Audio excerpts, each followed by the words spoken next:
Local media in Lebanon say an Israeli warplane flew at a low altitude for a few minutes above the capital, Beirut. The aircraft reportedly flew over the caretaker Prime Minister's office. On Saturday, the Iranian foreign minister, who was on a visit to Lebanon, warned Israel against taking any steps towards a full-scale war against the country. OK, let's bring in Elias Hanna, who is a retired Lebanese Army General. He joins me now from Beirut. Welcome, Elias. Please give us some context on this. How much of a violation would you say this is, perhaps in terms of violating international law or sovereign airspace?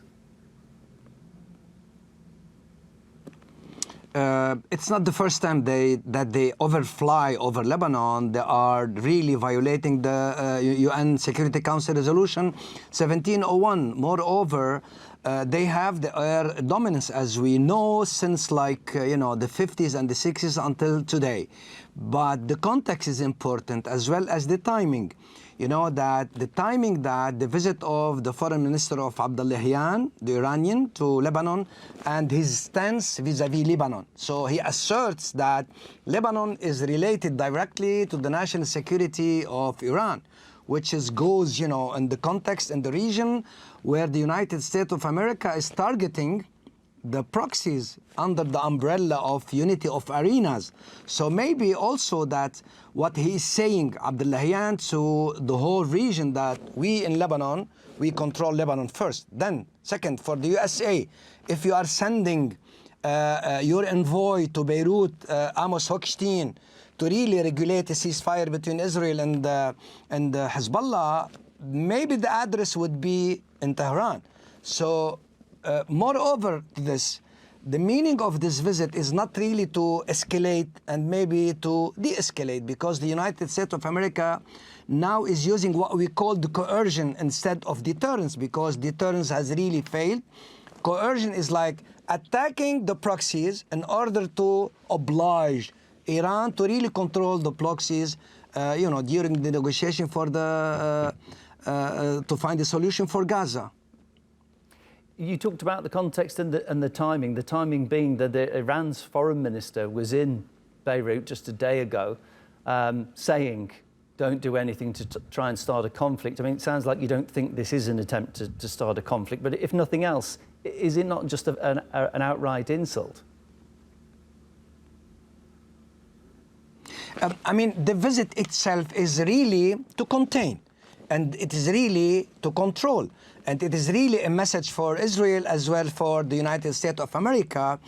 If Hezbollah would have gone to a total war, it doesn't necessitate a visit from a foreign minister, an official one from Tehran coming to Lebanon and really declaring obviously a war. So maybe it's really to contain and to send a message. Why?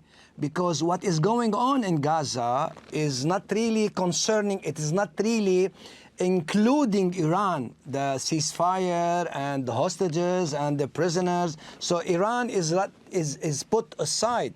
So where Iran can really hold and hook for their own interests, they have in Iraq, in Syria, after really the killing of the 3 U.S. soldiers in the Tower 22 in Jordan, in Iraq, as well as in Al-Houthi in Yemen, and as well as in Lebanon. It's a message. If you want to do something for the global region, for the whole region, within the unity of arenas, you have to come and talk to us. We can really manage all of that.